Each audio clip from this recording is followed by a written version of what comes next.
Rádio Rio de Janeiro, a emissora da Fraternidade, passa a apresentar Luz na Penumbra, programa que leva ao seu coração a mensagem da doutrina espírita.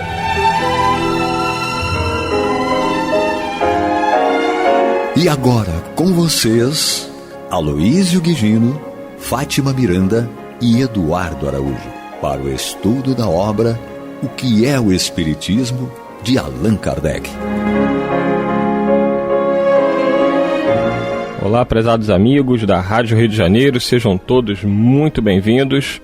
Está entrando no ar o programa Luz na Penumbra, com o estudo do livro O que é o Espiritismo, de Allan Kardec, comigo, Eduardo Araújo, com ele, Aloísio Guigino. Nosso abraço a todos os amigos. E ela, Maria de Fátima Miranda Vasconcelos, como diria Gerson Simões Monteiro. E nós estamos juntos aqui, estudando o livro que é o Espiritismo, ainda no seu capítulo 1, no diálogo com o padre, o sacerdote. Já tivemos aí algumas perguntas e nós estamos no meio de uma resposta de Allan Kardec. Para facilitar para vocês, vocês vão procurar a pergunta do padre, que inicia assim: o Evangelho ensina que o anjo das trevas, ou Satã, não é isso? Isso. Essa é a pergunta. Se transforma em anjo de luz para seduzir os homens. Aí nós já lemos essa pergunta e já estamos na resposta.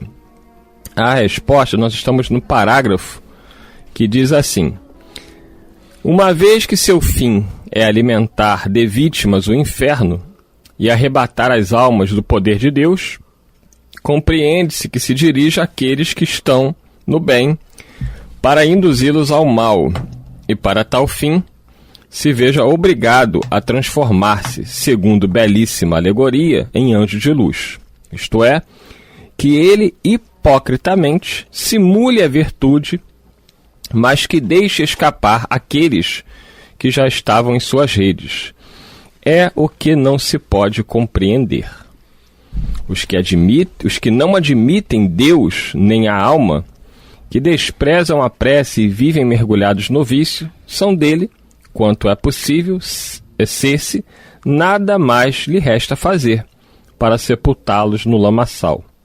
Ora, excitá-los a voltar a Deus, a orar, a submeter-se à vontade do Criador, animá-los a renunciar ao mal, mostrando-lhes a felicidade dos escolhidos e a triste sorte que os aguarda, os maus, seria ato de um simplório, mais estúpido que o de dar a liberdade a aves que estejam numa gaiola, com o pensamento de apanhá-las de novo.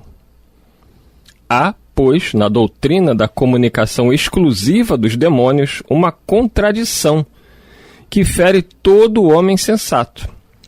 Nunca se persuadirá alguém que os espíritos que reconduzem a Deus, aqueles que o renegavam, ao bem, os que o praticavam o mal, que consolam os aflitos, dão força e coragem aos fracos, que pela sublimidade dos seus ensinos elevam a alma acima da vida material, sejam auxiliares de Satã, e que por este motivo se deveria interdizer-se qualquer relação com o mundo invisível.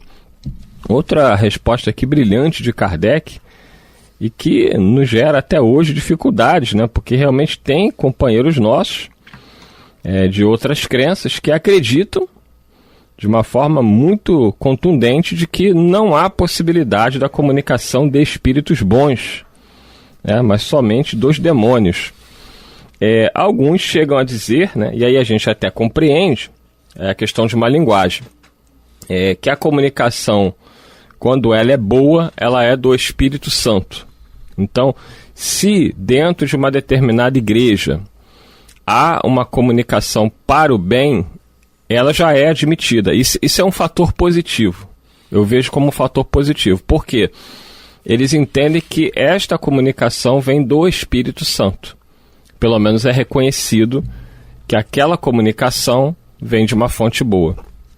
Porém, se você disser nessa mesma igreja, para esse pastor ou para um membro, seja da igreja católica, evangélica, qualquer igreja ortodoxa, de que você, dentro de um centro espírita ou dentro de qualquer ambiente que não seja dentro da igreja, seja ela de origem católica, evangélica, protestante, eles vão dizer que esta comunicação, ainda que boa, né? Se você disser, olha, estive na reunião, na casa espírita, veio um espírito benfeitor, Dr. Bezerra de Menezes nos aconselhando ao amor ao Cristo, à fidelidade ao Evangelho, eles vão dizer, não, isto era o demônio. Então, aí é que ainda tem, como diz Kardec, a questão da opinião. É o demônio convertido, né? Porque é um demônio que incita a prática do bem. Agora, os bons espíritos efetivamente não se incomodam com isso. Eu lembro de um companheiro que foi numa igreja evangélica certa vez, ele estava muito perdido, e ele teve uma intuição, no momento de desespero, de entrar na igreja que estava de portas abertas. Aliás, é uma coisa muito boa que as igrejas fazem, né? Um trabalho muito bom. Ele entrou, foi recebido por uma obreira da igreja, e essa obreira o abordou, viu que ele estava aflito, fez uma oração com ele e falou o seguinte, falou, meu filho, o Espírito Santo está me revelando coisas sobre você. Então, quando ela diz que o Espírito Santo está me revelando coisas, o que a gente entende? Um espírito bom, né, que pode ser qualquer espírito, mas um benfeitor espiritual, estava ali utilizando-se da mediunidade daquela mulher, daquela obreira da igreja, para levar um aconselhamento àquele rapaz que entrou na igreja.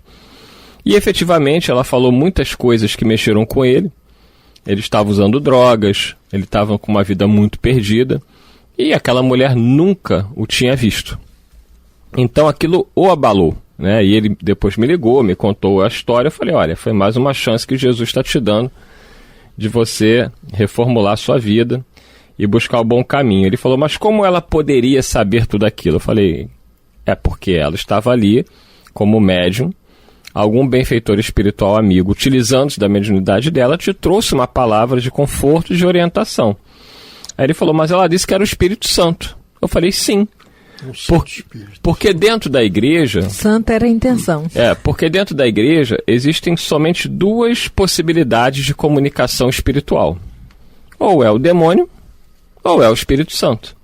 Como ela viu que era uma informação positiva de acolhimento para você, ela identificou como o Espírito Santo. E para o Espírito que te ajudou, pouco importava o nome que ela estava dando a ele.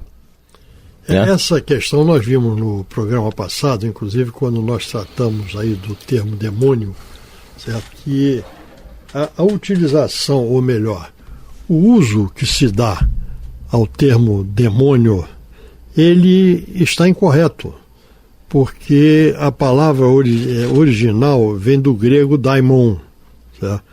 E esse termo daimon, ele diz que é espírito apenas. Não que seja demônio. É que nós, dentro da adoção de determinados preceitos da igreja, admitimos que só o demônio é que fala. Então aí vem o daimon, o espírito é demônio.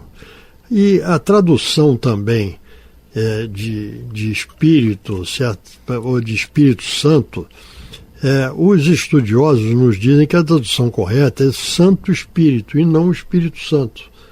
Não é o Espírito Santo, é um Santo Espírito. Então é um espírito que está se comunicando e com colocações positivas, instrutivas, de orientação, e que é um espírito que não é o Espírito Santo, é um Santo Espírito. O que muda totalmente essa questão. Mas isso nós já entramos aí nos dogmas, nas crenças de outras religiões, que não é a nossa proposta. E agora vamos dando continuidade, né? Você que está chegando, o estudo do livro que é o Espiritismo. Nós estamos no capítulo 1. Agora uma nova pergunta do padre. Ele questiona o seguinte: se a igreja proíbe as comunicações com os espíritos dos mortos, é porque elas são contrárias à religião, sendo formalmente condenadas pelo Evangelho e por Moisés. Este último pronunciando a pena de morte contra essas práticas, prova quanto elas são repreensíveis aos olhos de Deus. qualquer semelhança com a realidade é mera coincidência, né? Você vê o que era uma época de ditadura, né? A ditadura do clero, que é claro que já não era mais tão forte assim, mas ele deixa claro aqui para Kardec o seguinte: olha, Moisés condenava à morte quem ousasse, né, consultar os espíritos. Tem duas questões aí. Tem várias questões. Primeiro que se você condena algo, é porque esse algo não é impossível. Né?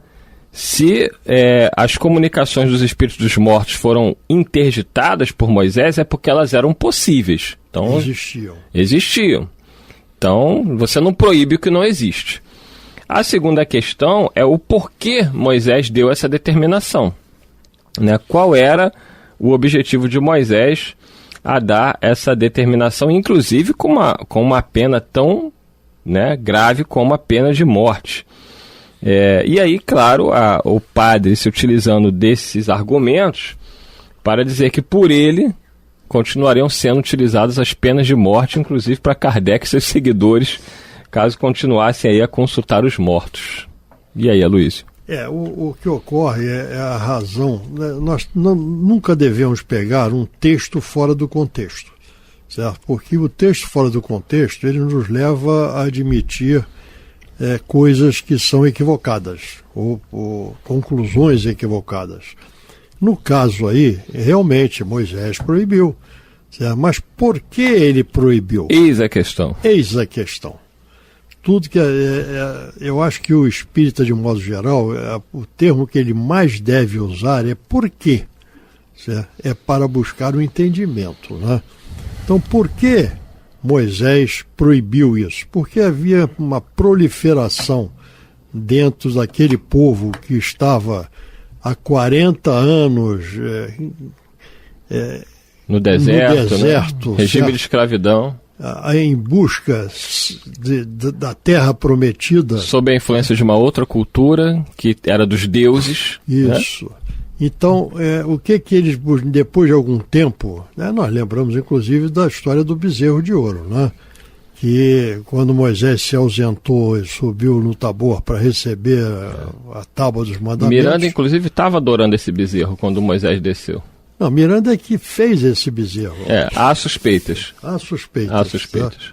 Mas então, esse povo, ele começou a se utilizar das pitonisas, das mirandas da época. Pitonisas, tá isso. Certo?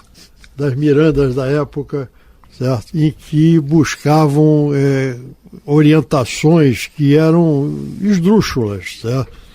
Então Moisés, para evitar isto que estava provocando, inclusive, divisões dentro daquele povo sofrido naquelas condições muito difíceis, ele proibiu isso. Mas aquilo que o Eduardo lembrou, se proibiu é porque existia, certo? Então esse é o primeiro ponto. E depois vamos entender por que ele proibiu, certo? Então essa questão não pode ser levada ao pé da letra, certo? Como aqui está sendo colocado, porque, inclusive, nós temos dentro da própria Igreja Católica comunicações de espíritos através daqueles chamados santos, que nada mais são do que espíritos mais elevados, certo? E que trouxeram orientações, certo? Para que fossem de utilidade para todos nós. Então, as comunicações, elas podem ser boas e podem não ser boas. Já dizia Paulo de Tarso que nós vivemos cercados por uma multidão de testemunhas, né? E que, pela nossa afinidade, nos transmitem alguma mensagem. Nós é que temos que ter o discernimento de separar o joio do trigo. A gente tem que lembrar, né, que Jesus conversa com 2 mortos no monte, né, com Moisés e com Elias. Aí os nossos companheiros vão tentar, né, criar a história, mas eles não morreram, foram arrebatados. Não, estavam mortos, efetivamente mortos, e Jesus conversou com os 2 mortos. Então, claramente, Jesus ali deixa claro de que... Inclusive, não há dúvida quanto a Elias, né? Exatamente. Porque Elias, ele morreu numa morte trágica, sim, inclusive, né? E ele mesmo diria que João Batista era Elias. Lembrando que essa passagem está no Evangelho de Mateus, capítulo 17, versículos 1 a 13. Também consta no Evangelho de Lucas, no capítulo 9, versículos 28 a 36.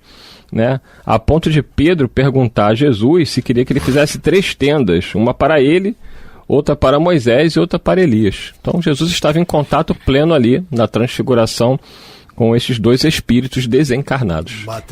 Materializados. Em se tratando de mediunidade, essa passagem é muito rica. Desde quando nós vamos observar que Jesus não levou todos para esse momento.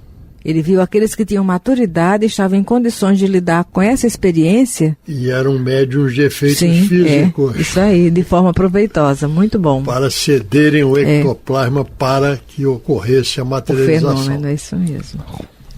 É tudo uma questão de nós não pararmos num determinado ponto e tirarmos as nossas conclusões. Devemos continuar nos aprofundando e, à luz daquilo que nós conhecemos e que envolvem os fatos que são narrados, nós buscarmos o entendimento mais amplo. Tá? É o caso que você acabou de colocar e que a gente arrematou aqui. Aquilo ali foi um fenômeno de materialização. Para que haja um fenômeno de materialização, é necessário que haja médiuns de efeitos físicos. E por isso Jesus escolheu aqueles que o acompanharam sim. naquele episódio, certo, do Getsemane. Isso. Opa. Voltemos aqui então. Então foi feita a pergunta do padre, né? Colocando que a igreja proíbe essa comunicação com os mortos. E o padre lembra que Moisés condenou à morte quem o fizesse. E aí Kardec vai responder da seguinte maneira: peço-vos perdão, mas essa proibição não se encontra em parte alguma do Evangelho. Então Kardec começa respondendo muito bem. Né? Moisés pode até ter falado algo a respeito, mas Jesus... Porque na pergunta do padre ele diz, porque são contrários à religião, sendo formalmente condenadas pelo Evangelho e por Moisés. Então, pelo Evangelho, não. Kardec diz que não. Não tem. E ele complementa dizendo: ela se acha somente na lei mosaica. Trata-se de saber se a igreja coloca a lei mosaica acima da evangélica. Assim será, por certo, se ela for mais judia que cristã. Aí Kardec foi de uma forma muito inteligente, né? Deixou o padre numa situação delicada aí. E ele continua: devemos mesmo notar que de todas as religiões é a judaica a que faz menos oposição ao espiritismo, contra cujas evocações ela não invocou a lei de Moisés, em que se apoiam as seitas cristãs. As prescrições bíblicas são o código da fé cristã. Por que proíbem a leitura da Bíblia? Que diriam se proibisse a um cidadão o estudo do código das leis de seu país? Então essa era uma realidade durante muito tempo, né? A proibição da própria leitura da Bíblia pela igreja. Continua Kardec. Lutero que fez essa reforma, não é de algum? Reforma luterana, né?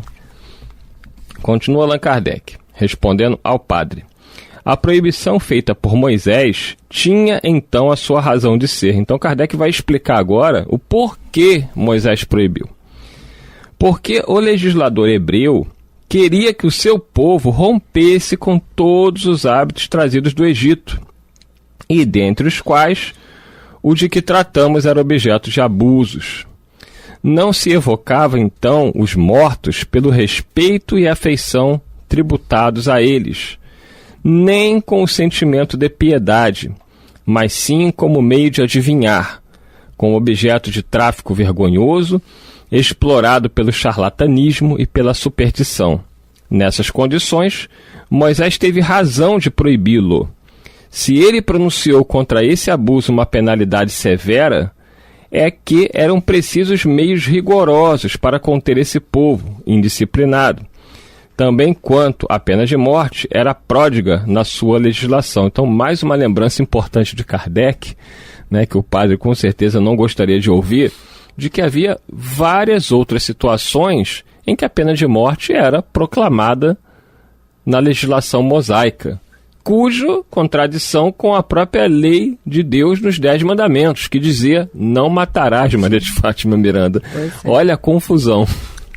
Pois é, por isso que a doutrina espírita ela vem com um aspecto científico que nos convida à razão, não é? E a esse estudo continuado, porque a cada vez que nós vamos estudando, a compreensão vai se dilatando. Aloysio Guigino? Não, foi claro, a gente já tinha inclusive comentado isso antecipadamente, mas Kardec foi mais objetivo na sua colocação. E ele termina aqui, né, continua, melhor dizendo, a resposta dizendo: é, pois, um erro apoiar-se na severidade do castigo para provar-se o grau de culpabilidade da evocação dos mortos. Se a interdição da evocação aos mortos vem do próprio Deus, como a Igreja pretende, deve também ser Deus quem marcou a pena de morte contra os delinquentes. Essa pena passa a ter uma origem tão sagrada como a interdição. Nesse caso, por que não a conservam também? Todas as leis de Moisés são promulgadas em nome e por ordem de Deus. Se creem que Deus seja o autor delas, por que não as observam ainda? Se a lei de Moisés é para a Igreja um artigo de fé sobre um ponto, por que deixa de sê-lo sobre outros pontos, todos? Por que recorrem a ela naquilo de que precisam e repelem-na no que não julgam conveniente? Exatamente, só vale aquilo que for de conveniência da Igreja, né? Qual o motivo, diz Kardec, de não seguirem todas as suas prescrições, entre outras, a da circuncisão a que Jesus se sujeitou e que não aboliu? Olha, o Kardec é muito brilhante. E aí ele vai explicar, na realidade, agora, essa questão da lei mosaica, porque estava lá, né? Se o teu olho for motivo do escândalo, também cortar, a mulher adúltera ser apedrejada até a morte, mas eram muitas questões que eram resolvidas apenas de morte, porque só algumas a Igreja, né, mencionava quando lhe interessava. Então Kardec foi deixando claro aqui que havia que se entender que a lei mosaica tinha duas partes, e é isso que ele vai explicar agora. Então Kardec diz, e não é melhor deixar para o próximo, que aí ele vai começar a explicação e nós só temos aí 1 minuto e meio. Então no próximo programa nós vamos já iniciar com Kardec explicando essa questão da lei mosaica, que se por um lado nos 10 mandamentos dizia não matarás, por outro tinha a pena de morte na sua legislação. Como entender essa contradição da lei mosaica aqui aventada pelo padre, né, para justificar que a comunicação com os mortos era proibida? Nós continuamos a ouvir esta argumentação, inclusive nos dias atuais. Sim. Porque, na realidade, para o cristão, o que prevalece, o que deve prevalecer, são os ensinamentos de Jesus. Cristão é aquele que segue os ensinamentos de Jesus. E, no entanto, nós vemos determinadas correntes religiosas que falam mais no demônio do que em Jesus. Falam mais nas ameaças do que no incentivo para que nós nos amemos como fomos ensinados pelo Mestre. Dito isto, chegamos ao final de mais um programa, desejando a paz do nosso Mestre Jesus a todos vocês. E até lá. Muita paz. Muita paz, que Jesus nos conduza. Você está ouvindo o programa Luz na Penumbra.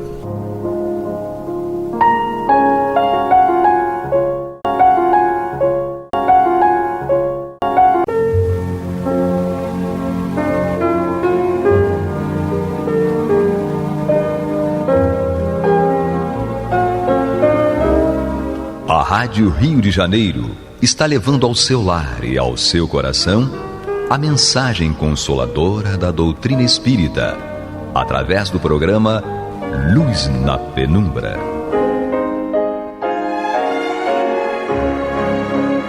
E agora com vocês, Bill Fabiano e Renato Souza, para comentar os textos da Revista Espírita de Allan Kardec no período de 1859 a 1869.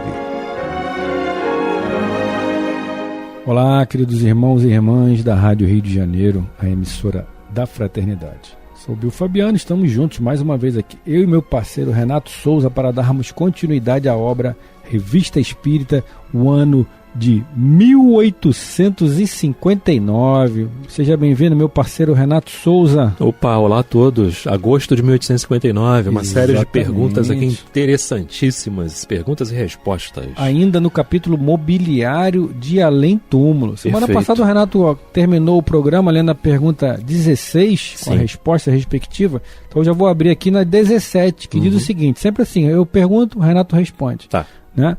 Tem todos os espíritos no mesmo grau esse poder? Não. Quais são os que têm mais particularmente esse poder? Aqueles aos quais Deus o concede quando é útil. Falamos disso no final do programa passado. Exatamente. Né? Exatamente isso.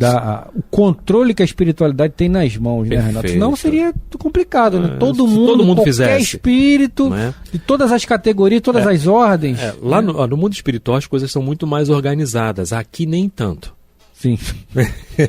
É verdade. É verdade. Aqui nem tanto, mas lá no mundo espiritual... não tem essa, não é? Eu vou dar um jeitinho aqui, vou fazer um remendo ali, vou fazer... Não tem remendo.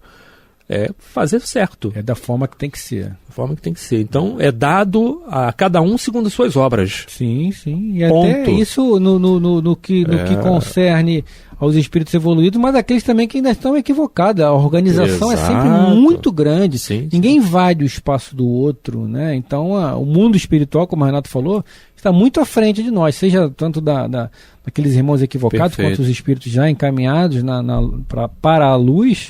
É uma organização, né? Disciplina, lá você tem que ter disciplina. Não é? Exatamente. Com certeza. Então vamos a 19 aqui. A elevação do espírito tem alguma utilidade? É certo que quanto mais o espírito é elevado, mais facilmente a obtém, mas ainda isso depende das circunstâncias. Espíritos inferiores podem ter esse poder. Aí abre-se um parênteses aí de novo. Exato. Né? Podem ter esse poder. E aqueles que têm, muitas das vezes a espiritualidade concede aquilo ali, né, para dar uma oportunidade, né, para ver se o espírito faz diferente. Sim. Ou o espírito ele tem a inteligência, ou seja, ele sabe os mecanismos físicos, mas não utiliza a inteligência com o quê? Com sabedoria. Isso, exatamente. Né, e vai se comprometendo cada vez mais, plasmando, ou fazendo coisas que vão enganar, que não vão produzir bons frutos, enfim. Mas nós falamos em alguns programas anteriores, se eu não me engano, né? As coisas da matéria estão aí. O próprio espírito do trem do Ghost. Esse filme novinho. Esse filme novo. Lançou mês passado. Isso, né? foi lançado agora. Eu ainda nem vi ainda. Tá lá com o jornal, lendo o jornal. Exatamente. Ele de pernas cruzadas, sentado ali lendo o jornal e tudo mais. Enfim, tudo isso. Né? Ensina ao Sam como tornar tangível aquilo ali, né? Movimentar um objeto, né? É vontade de dentro que vem e tudo mais. Coisa do cerne, né? Com certeza. Então vamos lá, número 20. A produção dos objetos semimateriais resulta sempre de um ato da vontade do espírito, ou por algumas vezes exerce ele esse poder malgrado seu, ou sem a sua vontade. Ele o exerce frequentemente com seu desconhecimento. Ele botou frequentemente aqui com letras em caixa alta. Exatamente. Tá? Exatamente. Ele o exerce frequentemente com o seu desconhecimento. Exatamente. Número 21. Seria então esse poder um dos atributos, uma das faculdades inerentes à própria natureza do espírito? Seria de algum modo uma de suas propriedades, como a de ver ou de ouvir? Certamente, mas frequentemente ele mesmo a ignora. É então que um outro a exerce para ele com o seu desconhecimento. Quando as circunstâncias o pedem, ele vem dizendo aqui, o alfaiate do Zuavo era justamente o espírito do qual acabo de falar. e ao qual ele fez alusão em sua linguagem alegre. Lê aí a observação, Renato, por favor. Encontramos uma comparação dessa faculdade na de certos animais. A raia elétrica, por exemplo, que liberta eletricidade sem saber nem o que faz, nem o como faz, o que conhece menos ainda o mecanismo que ela faz funcionar. Não produzimos frequentemente nós mesmos certos efeitos por atos espontâneos dos quais não nos damos conta? Nos parece, portanto, muito natural que o espírito agisse nessa circunstância por uma espécie de instinto. Produz por sua vontade sem saber como nós caminhamos sem calcularmos as forças que colocamos em jogo. A coisa é tão inerente ali, o próprio ato da respiração, por exemplo, a gente faz de forma mecânica ali, sem saber como, ou porquê, ou para quê, a gente até sabe, né, para nos mantermos vivos, mas eu digo, todo o processo, né, orgânico, né, Renato, é uma coisa natural. Perfeito. O espírito encarnado ou desencarnado faz de forma natural. Então vamos a 22 aqui. Nos dois casos citados pela senhora R, compreendemos que um dos espíritos quisesse ter um cachimbo e outro uma caixa de rapé, para ferir os olhos de uma pessoa viva. Pergunto, porém, se o espírito poderia pensar que possuía esses objetos, caso não tivesse chegado a fazê-la ver, criando assim uma ilusão para si mesmo. Não. Se ele tem uma certa superioridade, porque tem a perfeita consciência do que é, mas ocorre de outro modo para os espíritos inferiores. Tem uma diferença, né? Exatamente. Então tem a nota aqui que diz: tal era, por exemplo, a rainha de Oude, cuja evocação foi narrada no número de março de 1858 e que se acreditava ainda coberta de diamantes. Perfeito. Então vamos a 23. É possível que dois espíritos se reconheçam pela aparência material que possuía em vida?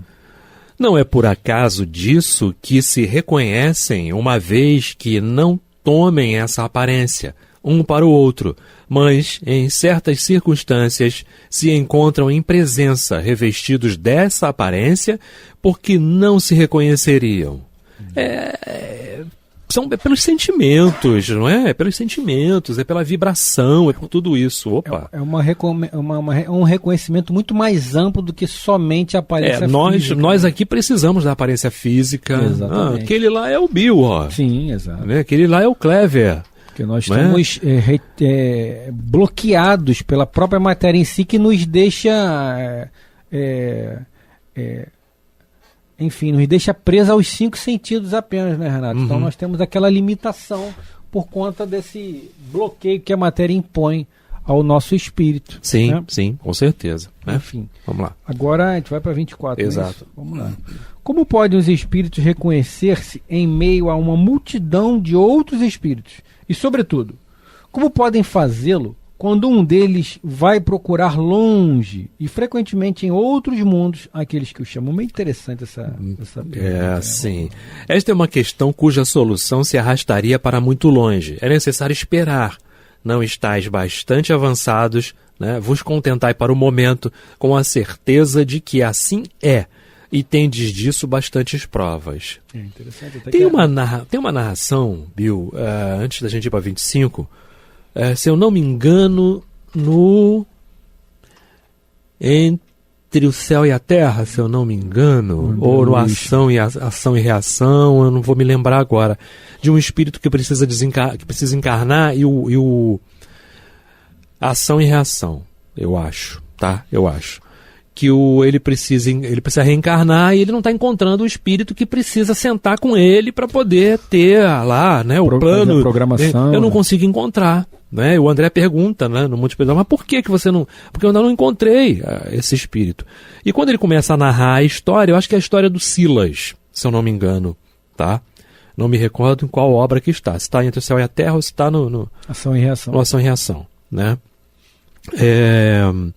ele começa a narrar da história que aconteceu quando eles estavam encarnados, né? Porque ele foi algoz, e o espírito não está preparado ainda para ter com ele, né? Não, vamos reencarnar, tudo bem, tudo tranquilo, né? E vamos nós, não. Então a providência divina, sem dúvida nenhuma, vai cuidar de proporcionar esse afastamento também, porque cabe como prova dele também, como parte dessa prova dele, encontrar o espírito, mas de coração limpo também, para que esse espírito possa sentir que ele está realmente querendo receptivo, né? Realizar essa tarefa, não é? De coração, né? E não só simplesmente por vaidade, por orgulho. Exatamente, é necessário que tenha comum acordo, digamos assim, né, entre as partes, né, que eles queiram realmente se reunir ali para darem continuidade ao progresso de cada um deles. Perfeito. Né? Então vamos lá, pergunta número 25, que diz o seguinte: antes disso, estamos no programa Luz na Penumbra, Revista Espírita, ano de 1859, quase não saiu aqui, mas saiu, em nome de Jesus. Vamos lá, pergunta número 25. Desde que o espírito pode extrair do elemento universal os materiais para fazer todas as coisas, e com suas propriedades dar a elas uma realidade temporária, pode perfeitamente extrair o que lhes seja necessário para escrever. Consequentemente, isto nos dará a chave do fenômeno da escrita direta. Enfim, aí chegastes. Ufa. Falei esse tempo todo, estava ruim de entender. 24 perguntas para chegar até aqui. Perdão, vamos a 26 aí. Se a matéria de que se serve o espírito não tem persistência, como não desaparecem os traços da escrita direta? Não concluais sobre as palavras. Eu não disse no início. Jamais era questão de um objeto material volumoso. Aqui são sinais traçados que é útil conservar e são conservados. E a teoria acima, tem uma notinha aqui, a teoria acima pode ser resumida assim: o espírito atua sobre a matéria. Da matéria cósmica universal, tira os elementos necessários para formar, como bem entenda, objetos que tenham a aparência dos diversos corpos existentes na Terra. Pode, igualmente, pela ação da sua vontade, operar sobre a matéria elementar uma transformação íntima que lhe confira determinadas propriedades. Esta faculdade é inerente à natureza do espírito, que muitas vezes a exerce de modo instintivo, quando necessário, sem nada perceber.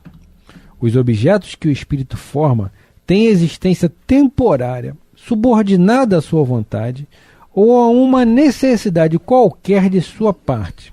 Em certos casos, esses objetos podem apresentar aos olhos de pessoas vivas todas as aparências da realidade, isto é, tornaram-se momentaneamente visíveis e até mesmo tangíveis.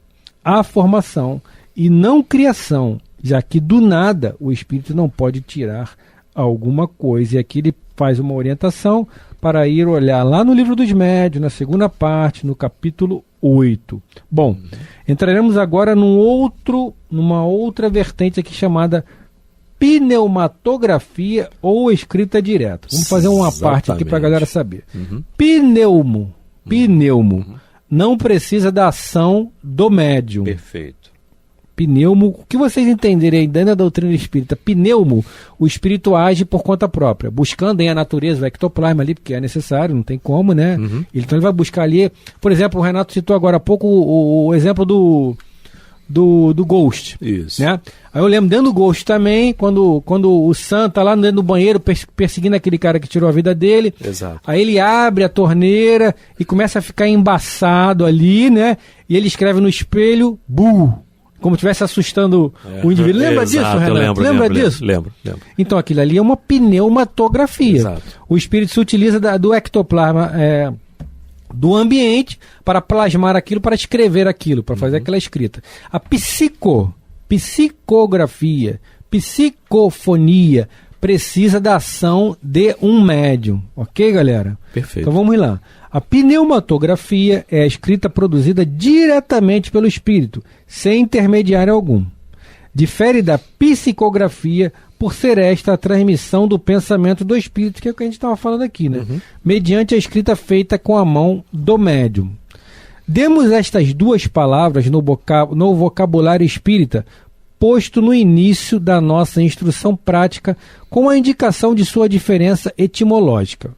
Psicografia, do grego psique, borboleta, alma, e grafos, eu escrevo pneumatografia, de pneuma, de ar, sopro, vento, espírito.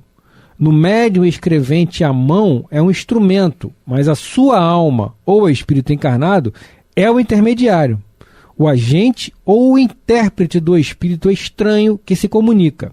Na pneumatografia, é o próprio espírito estranho que escreve diretamente, sem intermediário algum. Muito bem explicado, né? Exatamente, sim. Bem explicadinho ali, não deixando margem nenhuma de dúvida. Perfeito. O fenômeno da escrita direta é, inegavelmente, um dos mais extraordinários do Espiritismo. Por anormal que pareça à primeira vista, é hoje um fato verificado e incontestável. Se dele ainda não falamos, é que esperávamos poder dar-lhes a explicação e já ter procedido às observações necessárias, a fim de tratar a questão com conhecimento de causa. A teoria é sempre necessária para nos inteirarmos da possibilidade dos fenômenos espíritas em geral. Talvez ainda se faça mais necessária nesse caso, que sem contestação é um dos mais estranhos que se possam apresentar, deixando, porém, de parecer sobrenatural, desde que se lhe compreenda o princípio. Da primeira vez que esse fenômeno se produziu, a dúvida foi o sentimento dominante que deixou. Logo, acudiu aos que o presenciaram a ideia de um embuste, de uma enganação. Toda a gente, com efeito, conhece a ação das tintas chamadas simpáticas, cujos traços, a princípio completamente invisíveis, aparecem ao cabo de algum tempo. Podia, pois, dar-se que tivessem por esse meio abusado da credulidade dos assistentes, e longe nos achamos de afirmar que nunca o tenham feito. Estamos até convencidos de que algumas pessoas, não com propósito mercenário, mas unicamente por amor próprio e para fazer acreditar nas suas faculdades, hão empregado subterfúgios. Vai dar uma pausinha aí, Renato? Quer continuar aí pra gente? Vamos lá, vamos continuar. Vamos lá.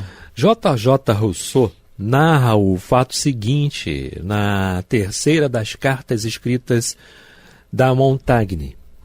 Eu vi em Veneza, em 1743, um modo de sorte bastante novo e mais estranho que os de Preneste, né? Aquele que a queria consultar. Entrava num quarto e aí permanecia só se o desejasse. Ali, de um livro, né, cheio de folhas brancas, dele tirava uma à sua escolha. Depois, segurando nessa folha, ele pedia, não em voz alta, mas mentalmente, o que queria saber. Em seguida, ele dobrava a folha branca e a envelopava, a escondia, a colocava em um livro também oculto. Enfim, depois de recitar certas fórmulas muito barrocas, sem perder seu livro de vista, ia-lhe tirar o papel, reconhecer a marca e abrir, ou encontrar sua resposta escrita. Nossa, e tá vendo? Interessante, né? Muito interessante. Sim, demais. O mágico que fazia essas sortes era o primeiro secretário da Embaixada da França, e ele se chamava J.J. Rousseau, né? Tá aqui entre aspas. Sim.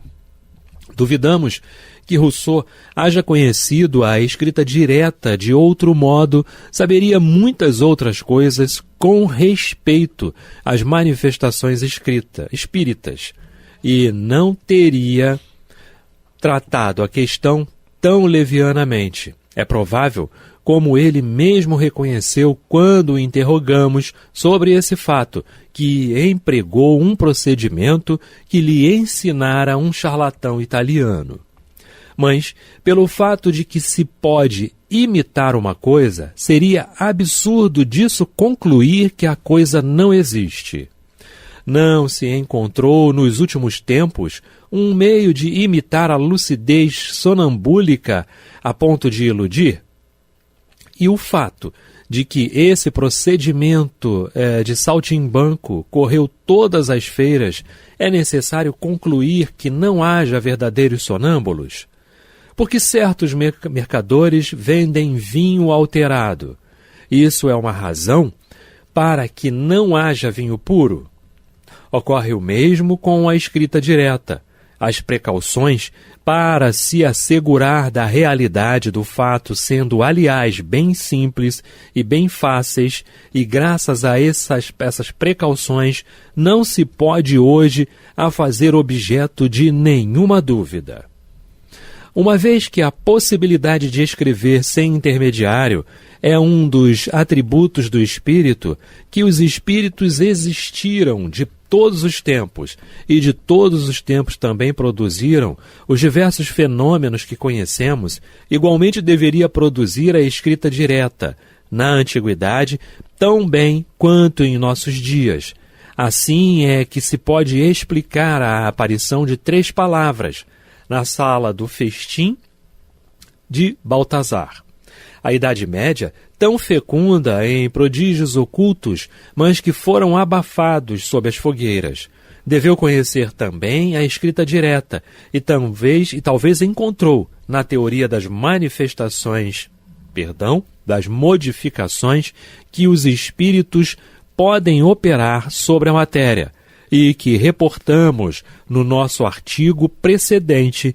O princípio da transmutação dos metais é um ponto que trataremos algum dia. Um de nossos assinantes nos dizia recentemente que um de seus tios, cônego, que fora missionário no Paraguai, durante muitos anos, obtia, por volta do ano de 1800, a escrita direta conjuntamente com seu amigo, o célebre Abade Faria.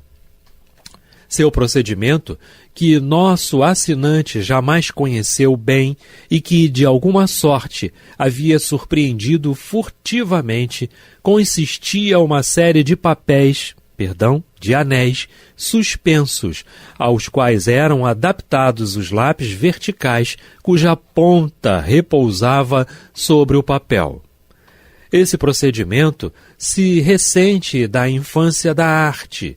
Fizemos progressos depois. Bill, tá acabando o tempo. Tá acabando. Né? Vamos parar por aqui, que não vai dar tempo de concluir o parágrafo, né? Nem por mais que a gente corra. Não, é bem grande. Tá em cima, não vai dar, o parágrafo é grande, né? Não vai dar a gente acelerar a leitura também. Não cabe agora, né? Falta um minuto, né? Um minutinho. Falta um minutinho só. Bom, interessante as questões que ele vem falando, ele vem atestando por que não pode ter a escrita direta. Exatamente. Né? Perfeitamente que pode. Se ele pode plasmar uma tabaqueira, por que ele não pode escrever? Exatamente. Plasmar um lápis ali, fazer quaisquer que sejam as situações. Basta que nós estejamos abertos para esse tipo de manifestação, né? Porque, como você citou aí algumas vezes, né, Tomé, né? Uhum. A gente tem que acreditar, né? Quer dizer, tem que acreditar nesse sentido, obviamente. A gente não deve acreditar em quaisquer situações, não. Mas ainda que não vejamos, podemos acreditar sim, por que não? Não rechaçar só por rechaçar, né, Renato? Porque aí já é orgulho, é vaidade. Não, eu não vejo, eu não creio, né? Enfim, bem-aventurados os que não viram e creram. Perfeito. É a mensagem que Jesus nos deixou aí tão bem, dentre tantas outras. Com certeza. A gente está se aproximando, né, Renato? Ao final de mais um programa Luz na Penumbra, convidando a todos que participem das redes sociais da Rádio Rio de Janeiro, do Clube da Fraternidade. Enfim, ajude a Rádio Rio de Janeiro da maneira que lhe aprouver e da maneira que você puder conseguir. Ajude a Rádio Rio de Janeiro divulgando, participando do Clube da Fraternidade, enfim. É isso, pessoal. Chegamos ao final de mais um programa Luz na Penumbra, revista 1859. Até a semana que vem, se Deus quiser. Renato Souza. Muita paz a todos.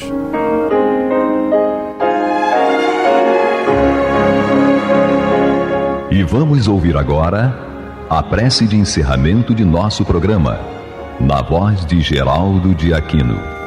Jesus, dá-nos coragem para a luta, piedade para os insultos e misericórdia para as injustiças e ingratidões.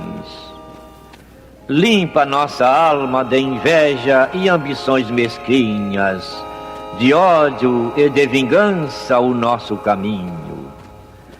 E que dentro em pouco, ao recolher-nos de novo ao calor do nosso leito, para que o sono nos dê a paz e o esquecimento das tristezas humanas, possamos sentir, Senhor, no mais íntimo de nosso ser, a doçura indefinível do Teu amor e a grandeza incomparável da Tua divina presença.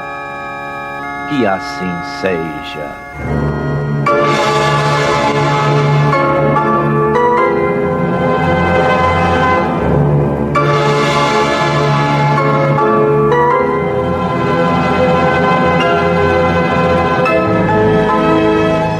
Acabamos de apresentar o programa Luz na Penumbra, que voltará a ser apresentado na próxima segunda-feira, às 21 horas, nesta emissora.